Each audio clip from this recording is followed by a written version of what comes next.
RSS ने विवाद की नई फसल बोई। देश में अल्पसंख्यक नहीं है कोई। संघ के अजब बोल पर सियासी कोहराम।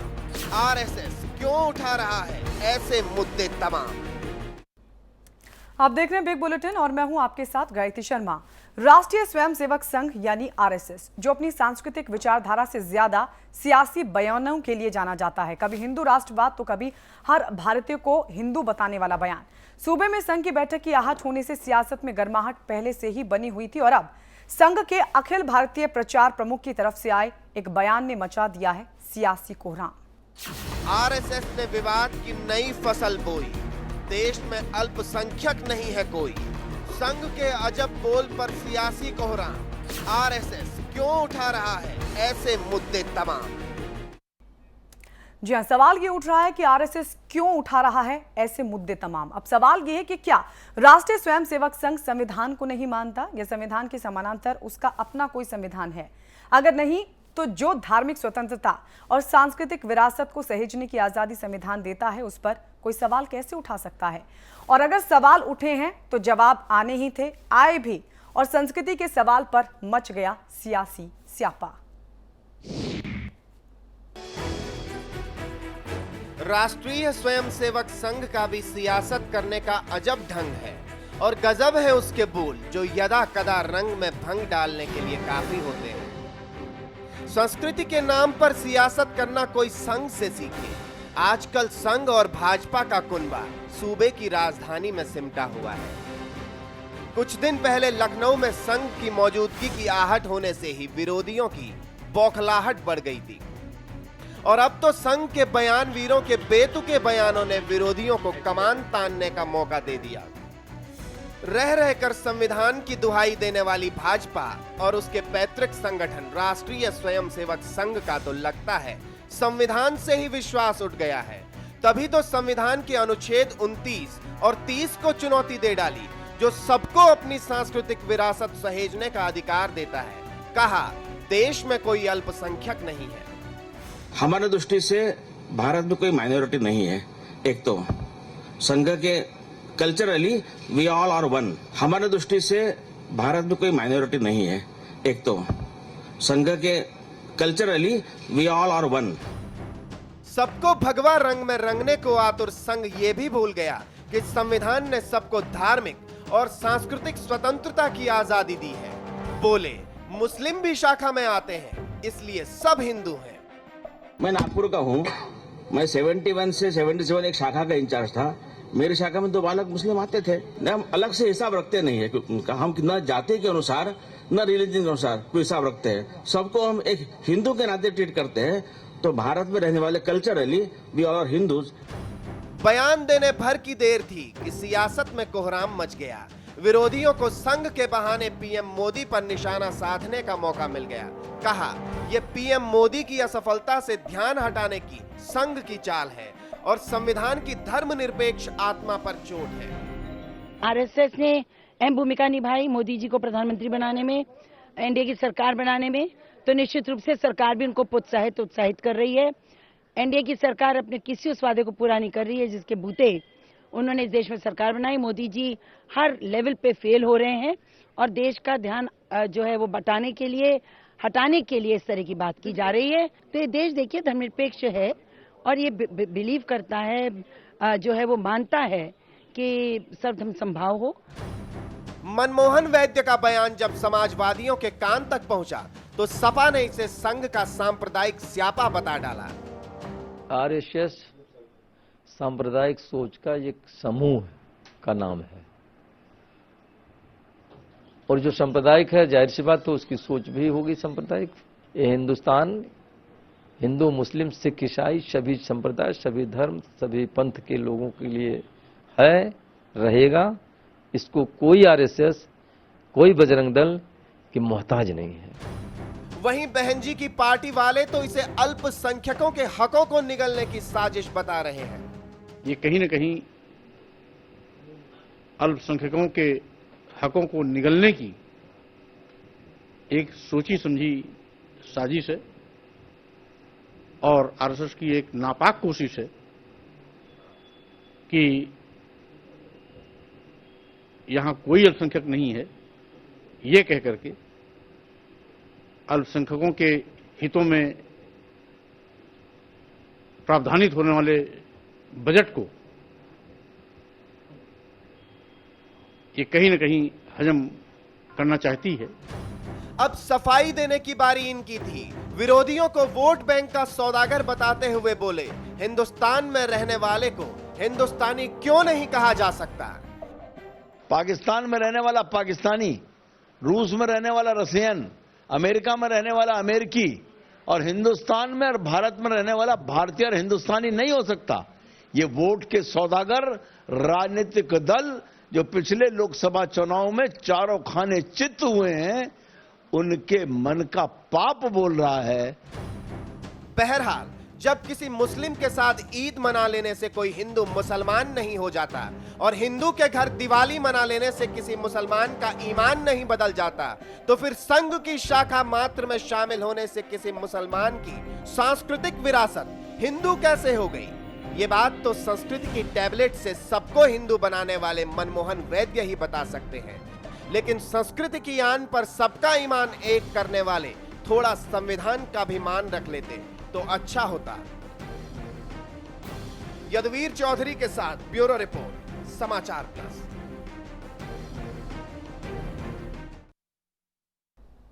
तो आरएसएस ने बयान देकर एक नई विवाद को जन्म दे दी है और कहा है कि भारत में कोई अल्पसंख्यक नहीं है, सभी हिंदू हैं। तमाम खास मेहमान हमारे साथ जुड़ चुके हैं।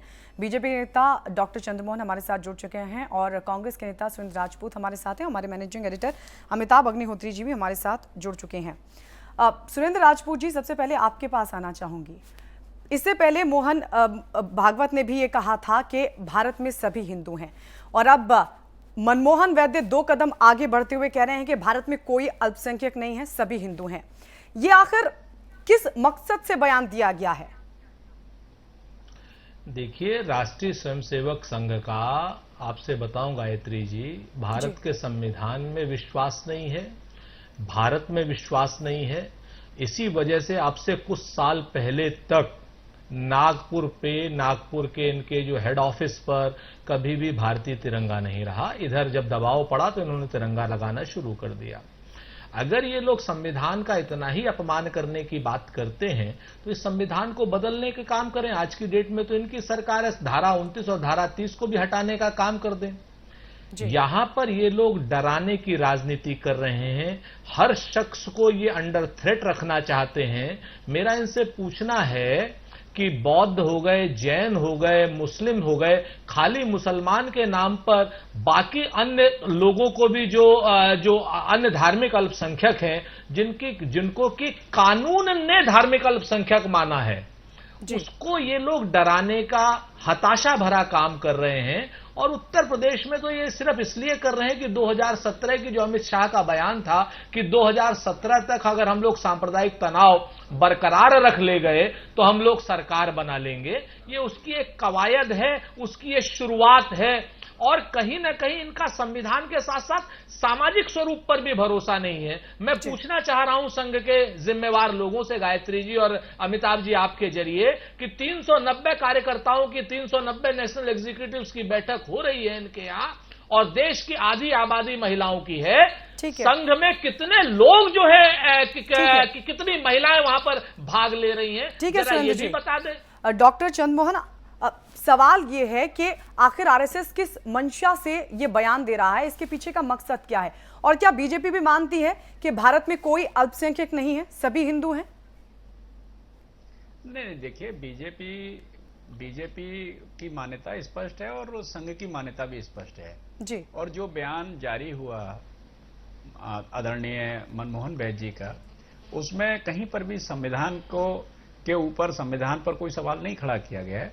उसमें स्पष्ट कहा गया है कि सांस्कृतिक मूल एक है, जिसकी भी धारणा भारत माता की जय में हो, जिसका विश्वास भी भारत माता की जय में हो।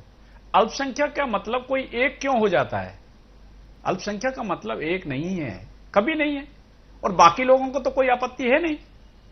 तो क्यों आपत्ति है? कहां आपत्ति है? आपत्ति तो ये कि उन्होंने ये कहा है कि भारत में कोई अल्पसंख्यक नहीं है। ये तो जो जैन है, ईसाई है, उन सबके वजूद पर सवाल खड़ा हो रहा है। नहीं, किसी के वजूद कहां से आई है, कहां से प्रतिक्रिया आई है? कहीं किसी के वजूद पर कोई सवाल नहीं खड़ा हुआ है। ठीक है, एक स्पष्ट कहा है कि सांस्कृतिक मूल एक है, भारत के रहने वाले हैं, भारत माता की जय में विश्वास है, यानी आप वंदे सहमत हैं? मातरम में विश्वास है, सब लोग एक हैं।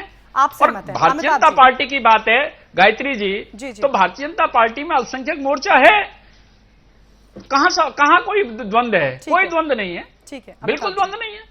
चंद्रमोहन जी, इसमें द्वंद्व है और बड़ा द्वंद्व है। लक्ष्मीकांत जी ने जो बात कही वो बात मनमोहन वैद्य जी के बयान से इतर है।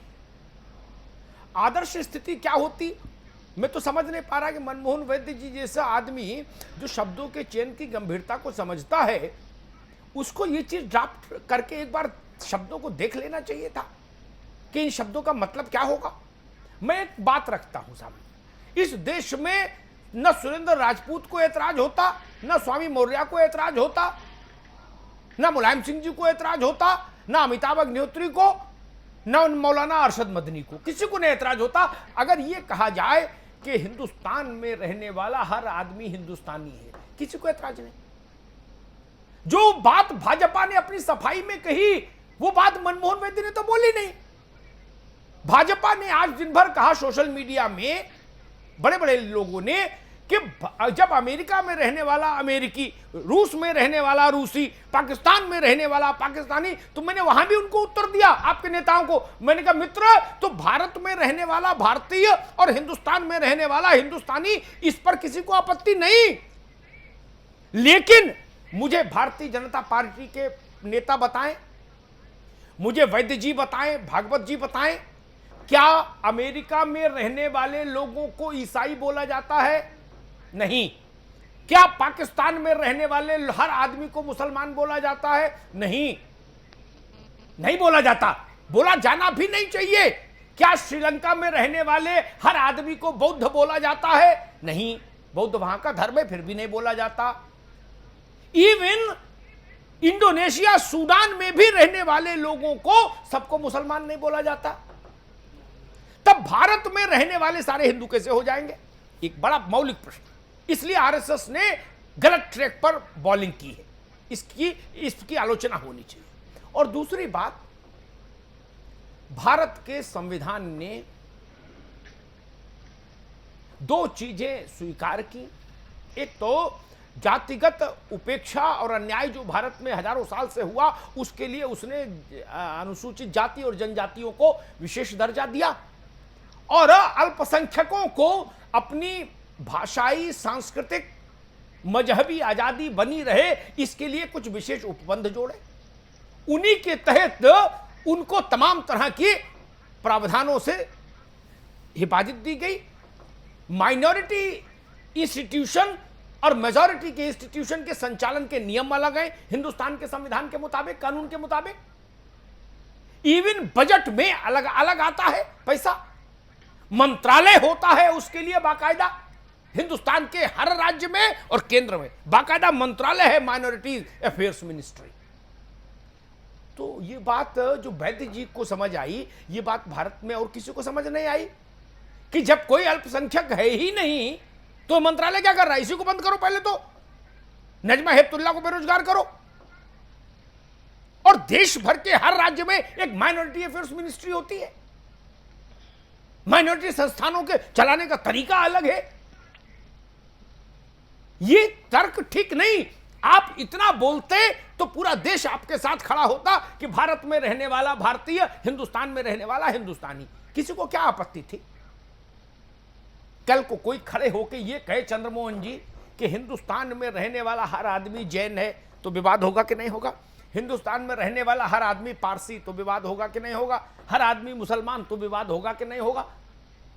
ये ठेकेदारी सर्टिफिकेशन कोई कैसे कर सकता है? हमने तो इकबाल को सुना, और हम लोग तो बचपन से ये देखते आए कि हिंदुस्तान एक गुलदस्ता है जिसमें नाना प्रकार के फूल है। ये कह रहे नहीं, ये गुलदस्ता है लेकिन इसमें सारे फूल गेंदा ही के हैं। ये जिद कैसे मान लूं? इसमें गेंदा भी है, गुलदाउदी भी है, लिली भी है, रजनीगंधा भी है, गुलाब भी है। आप हमारे ऊपर थोपना चाहते हो कि नहीं केवल ये मानो कि जो इस धरती पर विचरण कर रहा है वो हिंदू है? ये कैसे स्वीकार होगा रामचंद्र चौधरी जी? इसके पीछे मंशा क्या दिखती है?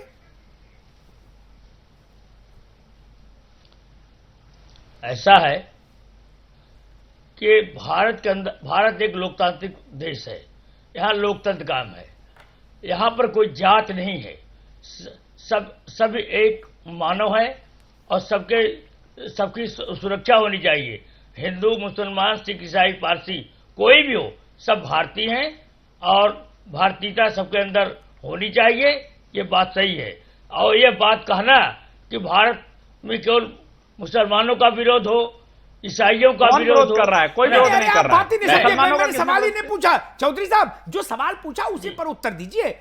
मेरा सवाल था, आप दूसरी टक में, मेरा सवाल था कि जो बात आरएसएस ने कही कि हिंदुस्तान में रहने वाला हर आदमी हिंदू है, यहां कोई अल्पसंख्यक नहीं है, इस वक्तव्य का क्या अर्थ समझते हैं आप? उतने पे अपन बताइए। नहीं, भारत में रहने वाला हर व्यक्ति हिंदू है, केवल एक मुखौटा है, मुखौटा ओढ़कर बैठे हैं, बाद पीछे से कुछ और बातें इनकी होती हैं।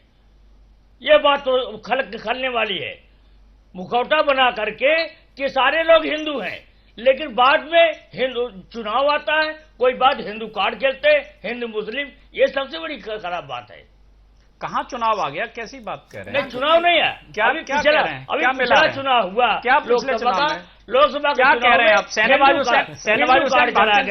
हिंदू कार्ड चला गया, हिंदू प्रत्याशी थे, आप क्या कह रहे हैं? हिंदू मुसलमान को हिंदू मुसलमान जिस पार्टी से आए उस पार्टी की बात बता रहे हो, काटने का काम आप अपनी पार्टी की बात कह रहे हो। चौधरी साहब भ्रम हो गया। आप अपनी पार्टी की बात कह रहे हो, समाजवादी पार्टी की बात कह रहे हैं कि समाजवादी पार्टी जिस एजेंडे पे काम कर रही है उस एजेंडे को बता रहे हैं। नहीं विधायक, नहीं चंद्रमोहन जी, सुरेंद्र भाई आपके पास आऊंगा। चंद्रमोहन जी, मैंने जो सवाल उठाया उस पर मैं आपका उत्तर चाहूंगा। भारत में रहने वाला हर आदमी भारतीय है, या अगर हिंदुस्तान बोलने में प्रसन्नता है, चलिए ये बोलिए हिंदुस्तान में रहने वाला हर आदमी हिंदुस्तानी है। यही बात अमेरिका में बोली जाती है, जर्मनी पर लागू, ये फ्रांस पर, ये ब्रिटेन पर, हर जगह। जापान का आदमी जापानी कहलाता है, ठीक है ना? चाइना का आदमी चाइनीज कहलाता है, बाकी मजहब आइडेंटिफाई नहीं होता। ये वक्तव्य अवांछित था, इसको देने की जरूरत क्या थी? एक, और ये अधिकार नहीं, एक से सुन, सवाल तो पूरा सुन लो भाई।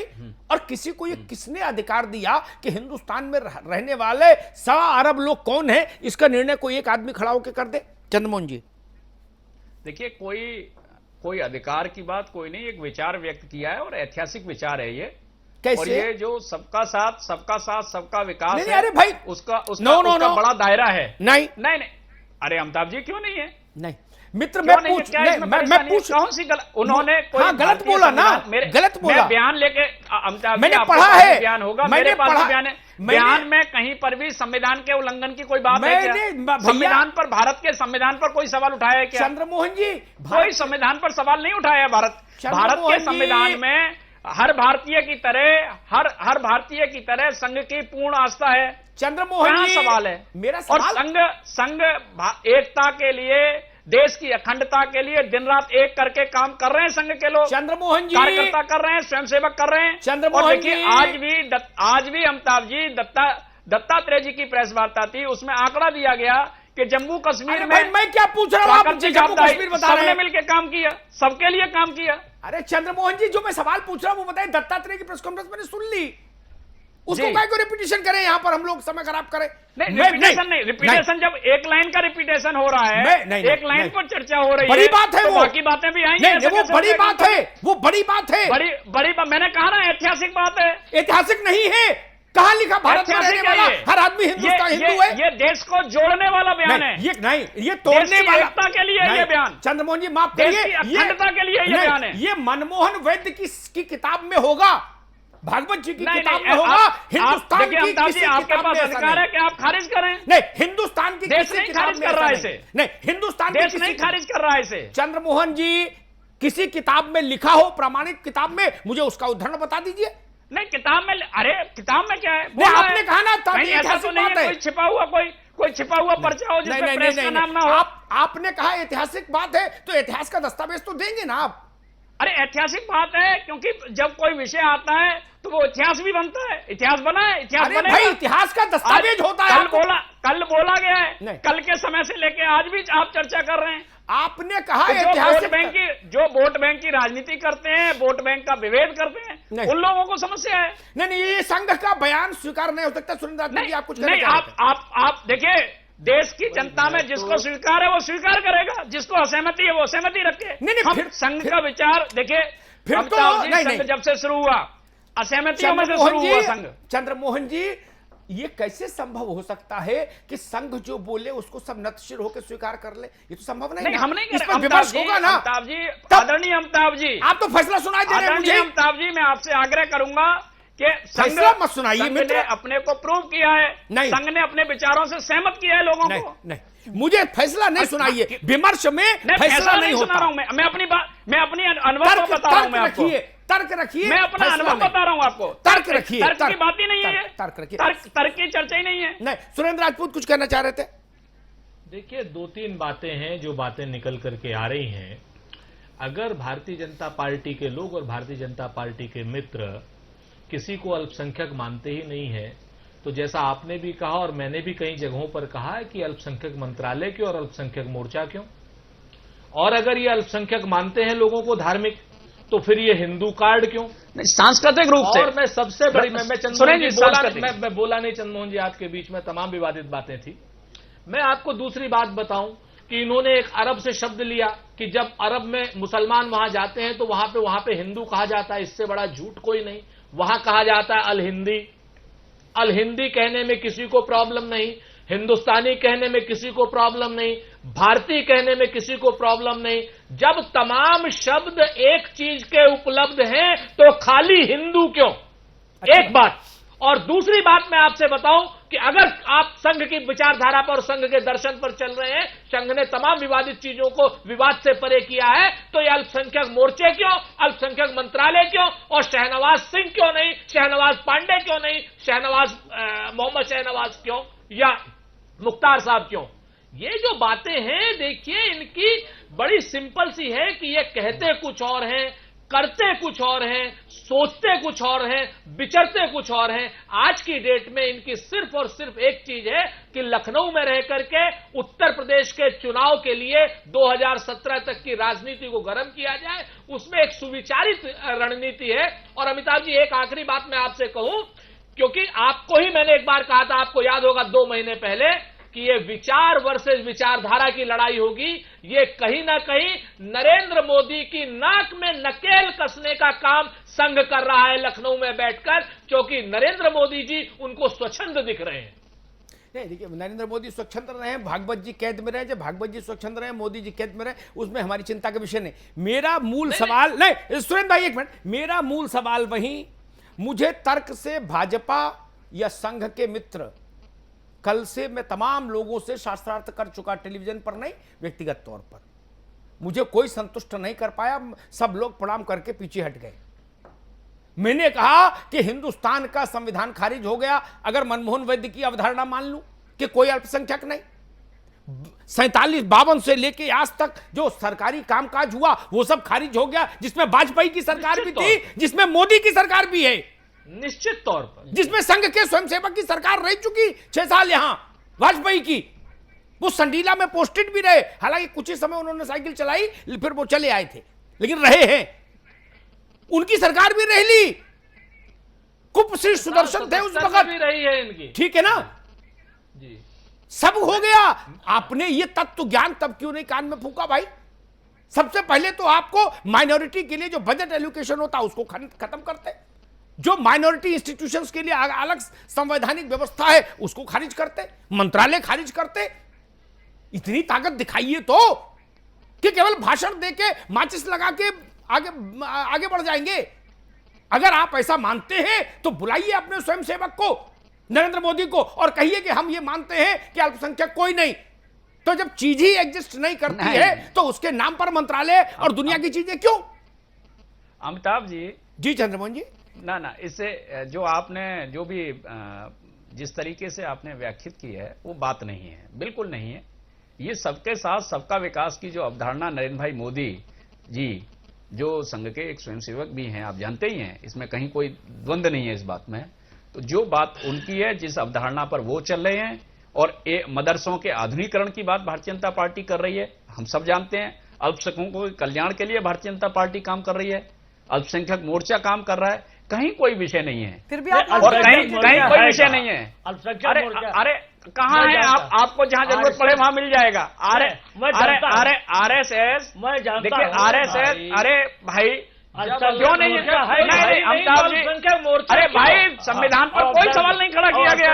ये सांस्कृतिक मूल एक है, इसमें कहाँ कोई बात है? और आपने जब तय कर लिया कि हमको सहमत नहीं होना है, तो उसके लिए हम और प्रयास करेंगे। अमिताभ जी, मुझे पूर्ण विश्वास है कि आप इस अवधारणा से सहमत होंगे। नहीं हो सकता। होंगे, जरूर होंगे। नहीं हो सकता। पहले मुझे बिल्कुल होंगे आप। नहीं, पहले मुझे अमित शाह इस बात का जवाब दे, अशोका रोड 11 अशोका रोड पर वो 4 कमरे पहले खाली कराओ और तख्ती बैनर हटाओ जिन पे लिखा अल्पसंख्यक मोर्चा, और लक्ष्मीकांत वाजपेयी जी जवाब दे, ये जो आपके दफ्तर में जो एक खोला है मोर्चा, अल्पसंख्यक मोर्चा, इसको बंद करो।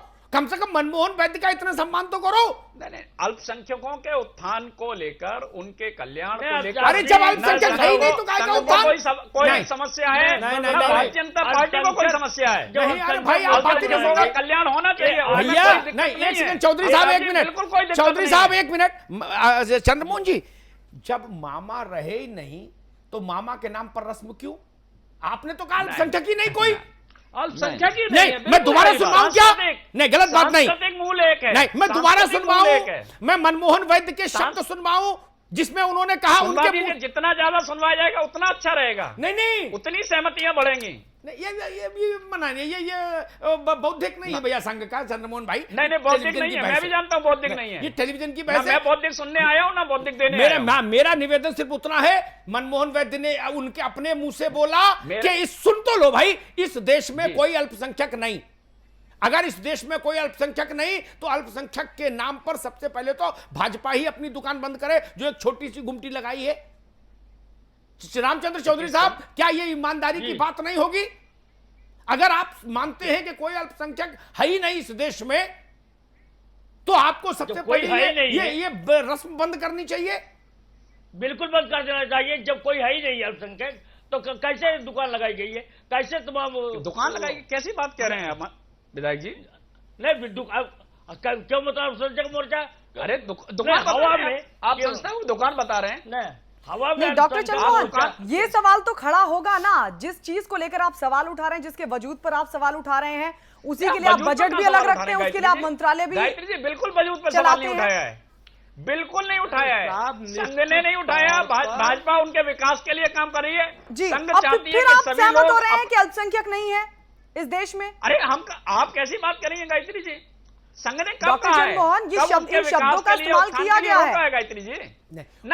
नहीं गायत्री जी, नहीं, संघ तो कुछ और कहता है। उन्होंने भैया संघ नागपुर से जो तैयार होता है वही मोदी जी करते हैं और दूसरा अरे छोड़ो, नागपुर वाली मसल बड़ी पुरानी हो गई, कोई नई लाओ। चौधरी साहब, ये बड़ी पुरानी हो गई, पिट गई, अब इसमें दम बची नहीं, कोई नया फ्रेज लाओ, नया शब्दावली लाओ। मैं केवल 4 शब्दों पर बात अपनी बहस लेके आया हूं। दुनिया भर की कहानी ने, वेद ने क्या कहा और उपनिषद ने क्या कहा। मूल बात मनमोहन वैद्य ने कहा, उनके शब्द इन्वर्टेड कॉमा में कोट करता हूं, या तो उसका खंडन करिए, नहीं तो दाएं बाएं भागने की कोशिश नहीं करिए। मनमोहन वैद्य ने कहा भारत में कोई अल्पसंख्यक है ही नहीं। उन्होंने इसके आगे कहा सब हिंदू हैं, कल्चरली सब एक मूल है। मैं उस पर भी नहीं जा रहा, मैं तो सिर्फ कह रहा हूं भारत में जब कोई अल्पसंख्यक नहीं तो प्रश्न नंबर 1 पार्टी के भीतर मोर्चा क्यों, प्रश्न नंबर 2 सरकार में मंत्रालय क्यों, प्रश्न नंबर 3 बजट में अलग व्यवस्था क्यों, प्रश्न नंबर 4 संवैधानिक तौर पर अल्पसंख्यक संस्थानों के लिए अलग कानून क्यों। ये 4 सवाल मेरे पूरे शो का हिस्सा है, इसके आगे कुछ नहीं, इसके पीछे कुछ नहीं। कि भागवत जी महान है कि कौन महान है, किसने क्या बोला, इसमें मेरी कोई रुचि नहीं। मेरी रुचि सिर्फ इतने तक है, अगर राष्ट्रीय स्वयंसेवक संघ ये मानता है तो उसको अपने प्रस्ताव में ये कहना चाहिए अपनी सरकार से कि इन सबको भंग करिए, क्योंकि जब वो मूल विषय ही एग्जिस्ट नहीं करता, अगर इस देश में कोई आदिवासी हो ही नहीं तो फिर अनुसूचित जनजाति के लिए आरक्षण क्यों होगा, नियम क्यों होंगे, मुझे समझाइए ना जरा। अगर इस देश में ऐसा हो जाए कि भाई कोई है ही नहीं, आदिवासी बचे ही नहीं, तब फिर जब आदिवासी नहीं बचे तो वो क्लॉज हटना चाहिए संविधान से जो ये कहता है कि अनुसूचित जनजातियों को भी आरक्षण दिया जाएगा। अगर इस देश में जाति खत्म हो जाए तो फिर दलितों का आरक्षण भी खत्म होना चाहिए। अगर आपने माइनॉरिटी को ही खत्म कर दिया, उसके एग्जिस्टेंस को ही विलीन कर दिया एक दूसरी धारा में, तो फिर तो बात ही खत्म हो गई। फिर अलग से नियम क्यों, कानून क्यों, व्यवस्थाएं क्यों, फंड एलोकेशन क्यों? और पार्टी के भीतर भी आप एक प्रकोष्ठ रखते हैं।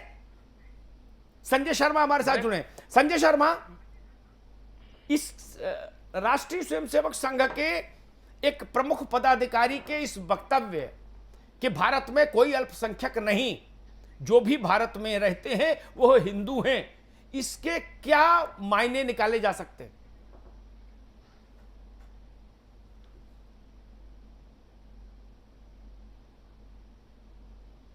मेरा मानना है कि यह बिल्कुल असंवैधानिक बयान है। इस देश में नफरत की भाषा का बयान है और इस समय में ऐसे बयानों का कोई औचित्य नहीं था। और दूसरी बात, अफ्ताब जी, अगर इस देश में रहने वाले सभी हिंदू हैं तो संघ स्वीकार करेगा कि क्या मतीन मियां संघ के प्रमुख हो जाएं, कोई रॉबर्ट संघ का प्रमुख हो जाए? इस बयान का कोई अर्थ नहीं है, इस मायने में अर्थ नहीं है। हाँ, यह मायना विवाद पैदा कर सकता है और मुझे समझ में नहीं आता कि जब भारतीय जनता पार्टी ने अपनी सरकार बनाई है, विकास की बात कर रही है, ये अचानक कभी लव जिहाद, कभी सब हिंदू हैं, ये मुद्दे किस साजिश के तहत उभारे जा रहे हैं? कोई एक व्यक्ति है जो कह रहा है कि मैं विकास करूंगा, कोई एक संगठन है जो कह रहा है कि मैं 20 साल पहले वाले दौर में इस हिंदुस्तान को ले जाना चाहता हूं। एक सामाजिक सामंजस्य है। आप कैसे कह सकते हैं कि इस देश में रहने वाले सभी हिंदू हैं? ये सिर्फ और सिर्फ नफरत की भाषा है, इसके अलावा कोई नहीं है। भारतीय संविधान इसकी इजाजत नहीं देता और मुझे लगता है कि संघ को ऐसी भाषा तहजीब के शहर में, लखनऊ में, बोलनी नहीं चाहिए। सुरेंद्र राजपूत, संजय शर्मा ने एक बात कही कि ये किस साजिश के तहत ऐसा बोला जा रहा है, कभी लव जिहाद या कभी ये बात, क्या ऐसा लगता है कि हुकूमत हिंदुस्तान यानी दिल्ली की सरकार के खिलाफ या उसको डिरेल करने की कोई साजिश है, कोई योजना है, कोई कोशिश है? देखिए अमिताभ जी, मैंने तो आपसे इससे पहले जब बोल रहा था वही इशारा किया था आपको कि ये विचार अब इशारा नहीं, अब खुल के बता दो। हो गई। हाँ। और मैं बहुत स्पष्ट रूप से कह रहा हूं कि नरेंद्र मोदी चूंकि अपना हिंदू मुसलमान करके अपना सर्वोच्च शिखर प्राप्त कर चुके हैं, अब वो उनका उससे आगे अपने आप को ले जाना चाहते हैं, जिसमें उन्हें कॉरपोरेट की मदद की जरूरत है, अंतर्राष्ट्रीय मदद की जरूरत है, जिसमें उन्हें देशभक्त कहने के लिए जो मजबूर हुए कि भारत का हर मुसलमान देशभक्त है, ये कह करके वो अपने आप को एक नए आयाम पर ले जाना चाहते हैं। दूसरी तरफ संघ है जो 1923 से लेके आज तक जिस विचारधारा की लड़ाई को लड़ रहा है, विवादित विचारधारा की लड़ाई को लड़ रहा है, ये पूरे के पूरा संघ जो है प्रधानमंत्री नरेंद्र मोदी के नाक में नकेल डालकर के उनकी स्वेच्छाचारिता को उसको बांधने का काम कर रहा है। सुरेंद्र जी, मैं अपने सवाल को और क्रिस्प कर दूं और दायरे में ले आऊं। क्या यह नरेंद्र मोदी के पांव पीछे खींचने की कोशिश है? निश्चित तौर पर पूरी तरीके से मैं आपकी बात से सहमत हूं कि ये प्रधानमंत्री नरेंद्र मोदी जो इस वक्त चुन लिए गए हैं, उनके पैरों में बेड़ियां डालने का काम राष्ट्रीय स्वयंसेवक संघ येन केन प्रकारेण कर रहा है। चाहे इन्होंने धारा 370 की बात शुरू की हो, चाहे इन्होंने यूनिफॉर्म सिविल कोड की बात की हो, चाहे इन्होंने योगी आदित्यनाथ को आगे किया हो, चाहे इन्होंने लव जिहाद की बात की हो, और चाहे अब ये भारत में रहने वाला हर आदमी ये हिंदी की जगह, हिंदुस्तानी की जगह और भारतीय की जगह ये सिखों को, बौद्धों को, जैनों को, ईसाइयों को, सबको और मुसलमानों को, सबको ये डराने का काम कर रहे हैं। ठीक है, नरेंद्र मोदी के खिलाफ कहीं ना कहीं कोई माहौल बने और नरेंद्र मोदी इनके दायरे में बंद करके रहे और वही काम करें। रामचंद्र चौधरी साहब, क्या आपको लगता है कि आरएसएस के भीतर एक ऐसा वर्ग है जो नरेंद्र मोदी के पांव पीछे खींचना चाहता है? आपको भी ऐसा लगता है? बिल्कुल सही बात है। आरएसएस के भीतर एक प्रकार की साजिश तो चल ही रही है। हिंदू शब्द जो है, हिंदू शब्द ला करके क्योंकि आरएसएस के लोग सुबह उठ करके पहले यही सिखाते हैं और एक एक दल उसमें ऐसा लगा है कि वो दूसरे को अपोजिट करना चाहते हैं। 5-6 महीने के अंदर देखिएगा, मैं आप बताऊंगा, नरेंद्र मोदी को खींच करके दूसरे को लाने की साजिश आरएसएस द्वारा की जा रही है। ऐसा लग रहा है कि समाजवादी पार्टी के विधायक जी एक मिनट भविष्यवक्ता हो गए हैं। चंद्रमोहन जी एक मिनट, ऐसे भविष्यवाणी कर रहे हैं, भविष्यवाणी ऐसी बातें कर रहे हैं, तर्क क्यों कर रहे हैं? क्या मतलब है इन बातों का? कोई आधार नहीं है। आपका राष्ट्रीय सम्मेलन हुआ, पूरे देश ने देखा है। आप राज्यपाल पे सवाल खड़ा किए, आप मीडिया पे सवाल खड़ा किए, बेकार की बात कर रहे हैं। आरक्षण के बारे में कौन नहीं जानता है? आजकल सांस्कृतिक अभियान है, सांस्कृतिक लोग अभी जम्मू में सबने देख लिया संघ का काम। मुझे पूर्वोत्तर ने चंद्रमोहन जी एक मिनट भाई, यार एक मिनट रुको भाई, आप अच्छी बात को नहीं तो कहेंगे। मुझे याद है चौधरी साहब एक मिनट, अरे आप प्रशंसा कीजिएगा। चौधरी साहब, आपने सोच चलाया होता कि जम्मू में चौधरी साहब, अरे सुनो भाई, चौधरी साहब एक मिनट, अरे नहीं चलाया, आपको चलाना चाहिए। डॉक्टर चंद्रमोहन, चौधरी साहब जी रुक जाइए, लगातार नहीं बोलिए भाई, तर्क की बात करिए। मैंने देखा जब वाजपेयी जी की सरकार थी तो वाजपेयी जी, व्यक्तिगत तौर पर ही मेरी जानकारी रही, कई घटनाएं हैं, वो टेलीविजन पर कहना ठीक नहीं, लेकिन वो 2 लोगों से बड़े परेशान हो गए थे, एक सुदर्शन जी से और एक ठेंगड़ी जी से। इन लोगों ने चंद्रमोहन जी, हम विदेश से नहीं आए। नहीं मुझे पता है, हम विदेश से नहीं आए मित्र। आप नहीं, बिल्कुल नहीं, बिल्कुल मुझे पता है आप विदेश से नहीं आए। हाँ, मैं भी विदेश से नहीं आया हूं, इसलिए मुझे पता है तब भी क्या स्थिति थी, कैसे वाजपेयी सरकार पर बार बार, लेकिन वो वाजपेयी थे, दबाव बनाने की कोशिश होती थी, वो दबाव छिटक कर और बड़े होकर खड़े हो जाते थे। गायत्री ब्रेक लेने के लिए करें, ब्रेक के बाद लौट के आएंगे, तब इसी मसले को आगे बढ़ाएंगे। क्या विद इन द फैमिली, क्या परिवार के बीच में मोदी के एजेंडे को डिरेल करने की कोई कोशिश है? एक छोटा सा ब्रेक हम ले रहे हैं, फौरन लौटते हैं, आप बने रहिए हमारे साथ। आरएसएस ने विवाद की नई फसल बोई, देश में अल्पसंख्यक नहीं है कोई, संघ के अजब बोल पर सियासी कोहराम, आरएसएस क्यों उठा रहा है ऐसे मुद्दे तमाम। जी हाँ, तो सवाल यही उठ रहा है कि आरएसएस आखिर क्यों ऐसे मुद्दे उठा रहा है। तमाम खास मेहमान हमारे साथ बने हुए हैं। ब्रेक पे जाने से पहले डॉक्टर चंद्रमोहन, आप बोलना चाह रहे थे, लेकिन सवाल वहीं उठ खड़ा हुआ है कि क्या ये मोदी के रथ को रोकने की कोशिश है, क्या मोदी पर नकेल कसने की कोशिश है आरएसएस की तरफ से? कैसी बात गायत्री जी, कैसी बात हो रही है ये? इस बात का कोई अर्थ नहीं है और कभी ऐसा नहीं हुआ है, ना कभी तो होगा। तर्क दे दीजिए, अर्थ क्यों नहीं है? नहीं, देखिए हर बात में तर्क नहीं होते हैं गायत्री जी, कहां तर्क आ गए? एक तरफ मोदी कहते हैं कि अल्पसंख्यकों का कल्याण होगा हमारी सरकार में, दूसरी तरफ आरएसएस कहता है कि अल्पसंख्यक है ही नहीं। गायत्री जी मेरी सुन लीजिए, गायत्री जी आप जर्नलिस्ट हैं, आदरणीय संजय शर्मा जी जर्नलिस्ट हैं, अमिताभ जी जर्नलिस्ट हैं, तो कहां रिश्तों में ये तर्क आ जाते हैं? रिश्ते में कभी तर्क नहीं होता है, रिश्ता होता है, उसे दोनों पक्ष अनुभव करते हैं। नहीं, आप ऐसे बच नहीं सकते डॉक्टर चंद्रमोहन। नहीं हम बच कहां रहे हैं, हम तो कह रहे हैं रिश्ते में तर्क नहीं होते, इसमें बचाव का, ये तो मैं अपनी बात कह रहा हूं। अब अमिताभ जी से मेरा रिश्ता, इसमें तर्क कहां से आएगा? अब आप कहें तर्क दीजिए, अमिताभ जी से रिश्ता है, संजय शर्मा मेरे को अमिताभ जी से रिश्ता है, संजय जी से रिश्ता है, गायत्री जी से लगातार मुलाकात हो रही है, तो इसमें रिश्ता। तो मोदी भी ये मानते होंगे कि अल्पसंख्यक नहीं है, आप ये कहना चाह रहे हैं? रिश्तों में सभी की बातें एक होती है। नरेंद्र भाई मोदी का स्पष्ट मत है और मैं आपको कहना चाहता हूं, पूरे विनम्रता से कह रहा हूं, तो क्या वही आरएसएस का मत है? देश का विकास हो, ठीक है, देश संजय शर्मा जी, क्या ये मोदी पर जाए, ये सब मोदी के कदमों को पीछे खींचने की एक साजिश रची जा रही है आरएसएस की तरफ से? संजय जी, देश परम वैभव पर जाए, इसमें कोई आपको आपत्ति है क्या? भारत माता की जय में कोई आपत्ति है क्या? डॉक्टर चंद्रमोहन जी, भारत माता की जय में किसी को आपत्ति नहीं है। संजय जी, क्या एक साजिश है मोदी के कदमों को पीछे खींचने की आरएसएस की तरफ से? गायत्री जी, अब मोदी उस मुकाम तक पहुंच गए हैं जी, जहां अब अगर संघ चाहेगा भी तो उसको बहुत समय लग जाएगा मोदी के कदमों को रोकना। जी, मेरा अपना मानना यह है कि एक बहुत प्लानिंग के साथ संघ काम कर रहा है। पहली बार उसका एक स्वयं सेवक देश की सबसे बड़ी कुर्सी तक पहुंचा है, तो इन 5 सालों का संघ बहुत सफाई के साथ इस्तेमाल करना चाहता है। वो नरेंद्र मोदी को सिर्फ विकास के पुरुष के रूप में आगे बढ़ाना चाहता है और अघोषित रूप में वो अपनी समानांतर सत्ता हिंदू राष्ट्र को स्थापित करने में चलाना चाहता है।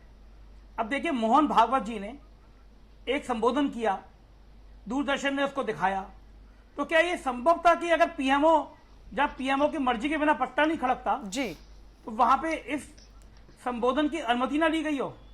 जी, एक बहुत सफाई के साथ नरेंद्र मोदी खुद को एक डेवलपमेंट के मॉडल के रूप में रख रहे हैं जी, और संघ को ये छूट दे रहे हैं कि वो अपने हिंदू एजेंडे पे बहुत बेहतर तरीके से काम करें। यानी दो चेहरे बीजेपी दिखा रही है। के उपचुनाव हुए, उन्होंने बहुत सोच समझ के लव जिहाद का मुद्दा उठाया जी। आदित्यनाथ, दोनों चेहरे, एक तरफ विकास का चेहरा और एक तरफ हिंदुत्व का चेहरा, ये दोनों चेहरे समानांतर करके कर रहे हैं, क्योंकि देश किसी भी कीमत पे वो ये देख चुके हैं अगर केवल हिंदुत्व का मुद्दा आ गया तो भारतीय जनता पार्टी सत्ता में कभी भी नहीं पहुंच सकती थी जी। पूरे चुनाव में कभी हिंदुत्व का मुद्दा मोदी ने अपने मुंह से नहीं उठाया जी। तो अभी भी ये नहीं चाह रहे हैं, वो चाह रहे हैं मुद्दा बाकी लोग उठाएं, विश्व हिंदू परिषद उठाए, आरएसएस उठाए, लेकिन मोदी अपने विकास की बात करते रहे। लेकिन तो प्लानिंग के सपोर्ट पीछे से ही है, सपोर्ट पीछे से ही मोदी है। को अगर संघ चाहेगा भी तो मोदी के कदम संघ रोक पाने की स्थिति में नहीं है। जी, रामचंद्र जी, क्या दोहरा खेल बीजेपी खेल रही है? एक तरफ आरएसएस को छूट दे रही है और दूसरी तरफ विकास की बात करती है। नहीं है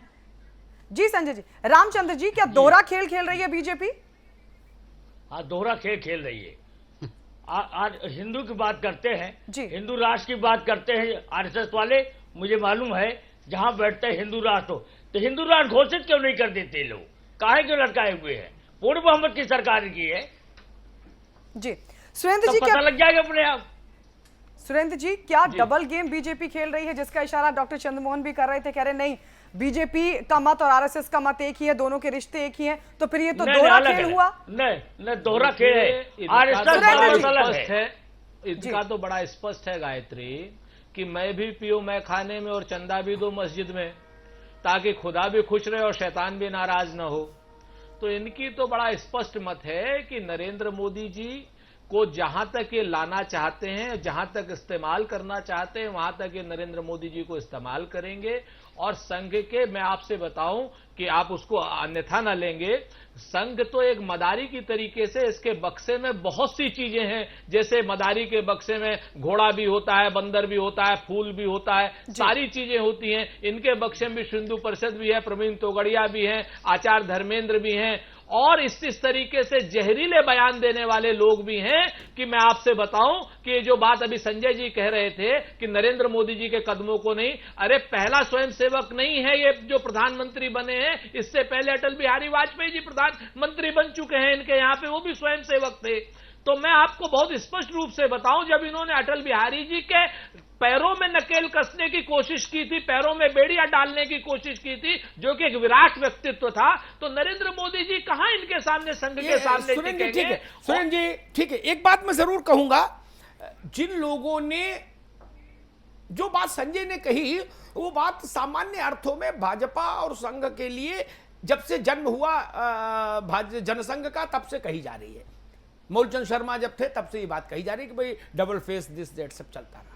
अडवाणी वाजपेयी के 50 साल के युग में तो कही जाती रही तू नरम मैं गरम, चलता रहा। लेकिन मैंने लगभग 18 साल का मोदी का राजपाट गुजरात में बहुत नजदीक से देखा। सुरेंद्र राजपूत जी, पूरे देश में वनवासी, आदिवासी, गिरिवासी कल्याण परिषद, विद्यार्थी परिषद, महिला परिषद, संघ कार्यकारिणी, फलाना ढिकाना, सब संगठन फले फूले होंगे।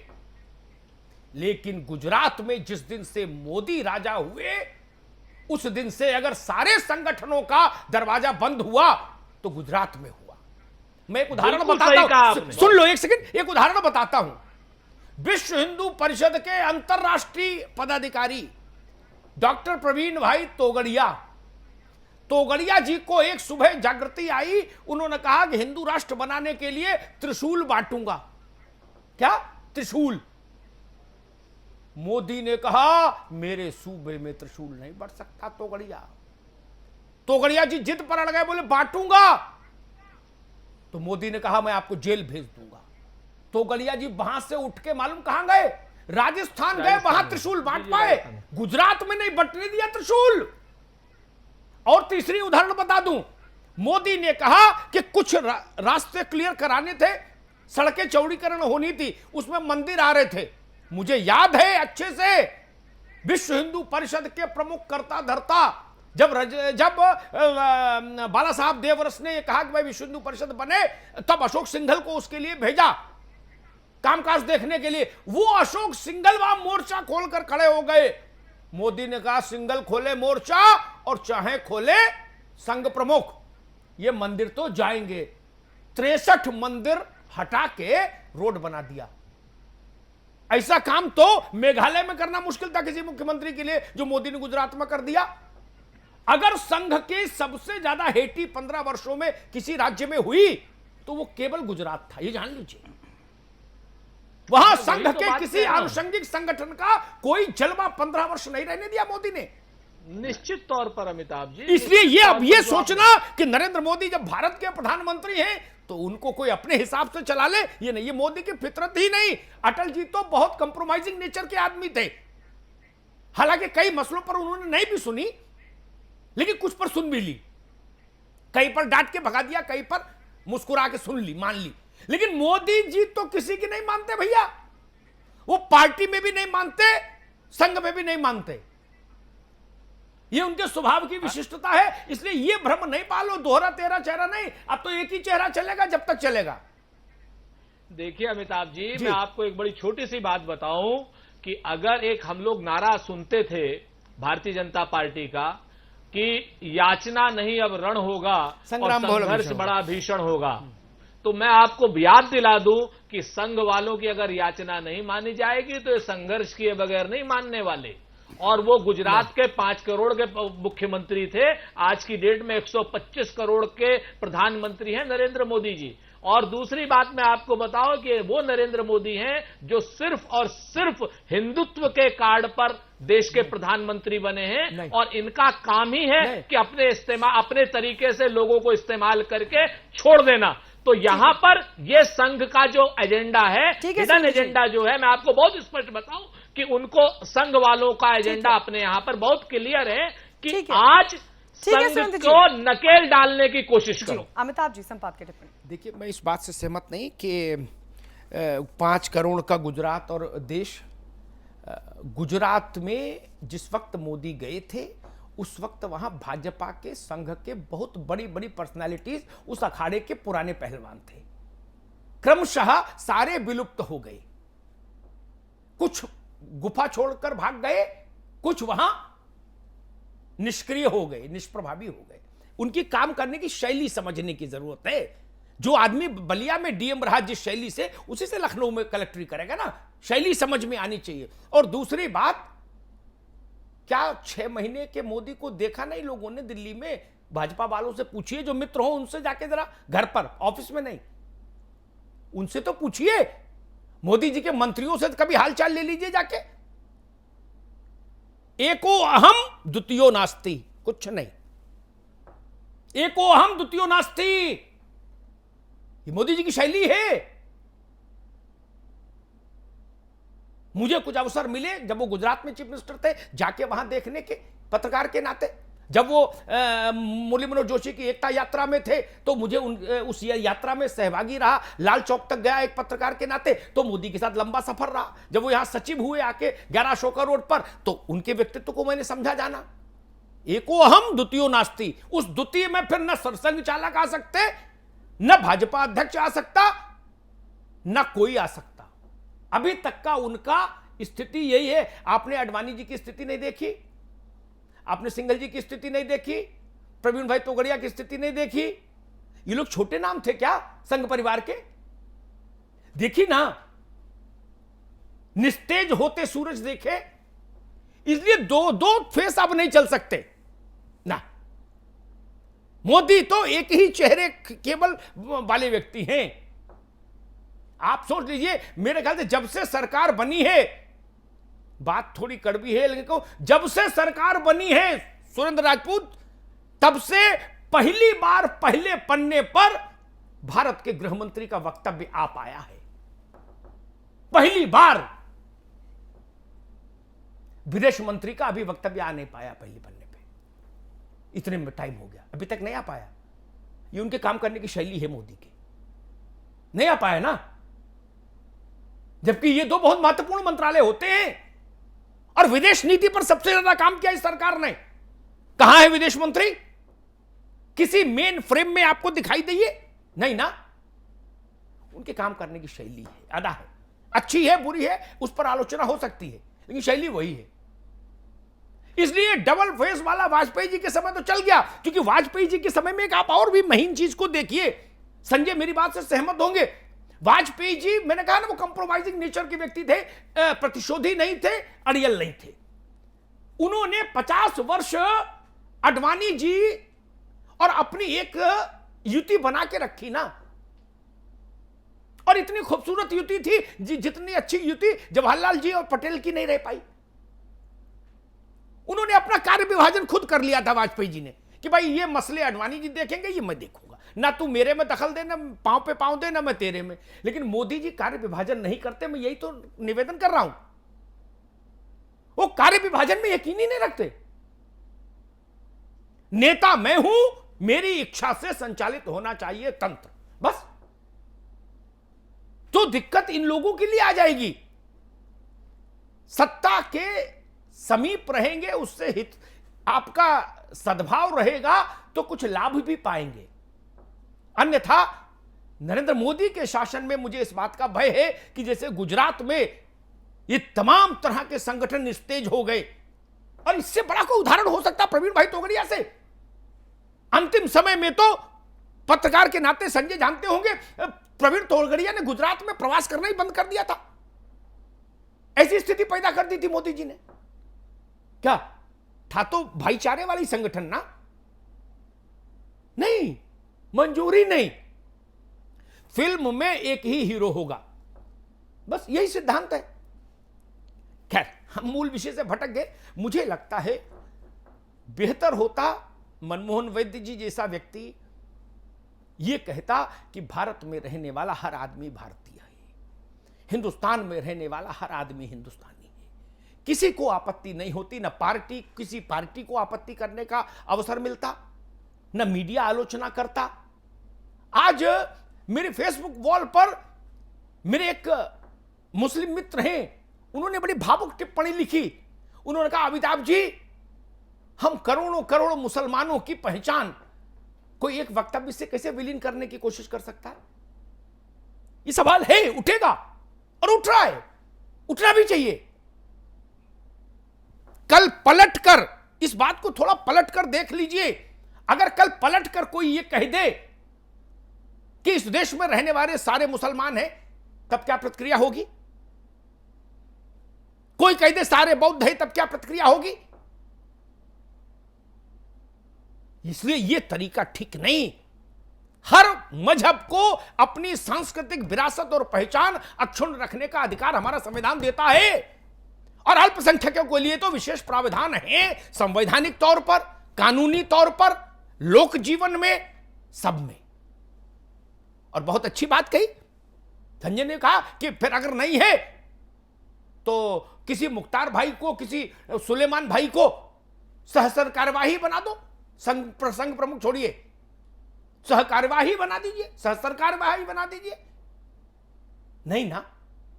इसलिए ये घालमेल पैदा मत करिए जिससे समाज के किसी भी वर्ग को लगे कि उसकी पहचान पर संकट लाने की कोशिश हो रही है। हालांकि मैं इस बात से मुतमईन हूं, हिंदुस्तान में ऐसी कोशिशें कभी कामयाब हुई नहीं, ना होंगी। वाजपेयी जी एक बात बड़ी अच्छी कहा करते थे, मुझे अंदर तक स्मरण रहती हमेशा, कि वो कहा करते थे जब बोलते थे कि इस देश के रक्त में सर्वधर्म समभाव की घुट्टी है, रक्त में।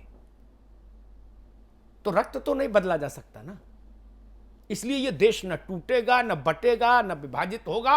हां, थोड़े समय के लिए कटुता जरूर पैदा हो जाएगी, उस कटुता से जिम्मेदार संगठनों को बचना चाहिए। बहुत बहुत धन्यवाद।